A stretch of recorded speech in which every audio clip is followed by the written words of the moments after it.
Vivis! Hindi pa kami nakauwi. Within 5 minutes, nag-sold out na po tayo. Tapos na. Hindi ko man lang nalagay yung link ng sunshade.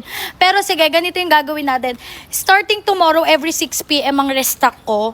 Kasi kung ano yung i-deliver ng umaga ng Manuf, yun yung ibebenta ko ng 6 p.m. kinabukasan. So ngayon, yung dineliver ng umaga is 10,000. So na-sold out siya ngayon 6 p.m. Bukas uli. 10,000? Oo. 10,000. Di ka ba naniniwala? Parang ba? nandugduda ka, te ah. Ano Hindi, bang dapat ginagawa kasi mga nila? Bakit 50,000? ganun kabilis maubos? Ba't ka nagagalit ba? Sabi nila Hindi tuloy ang na, high blood tapang-tapang mo daw. Hindi na high blood ako. Ano bang ginagawa nyo sa sunscreen?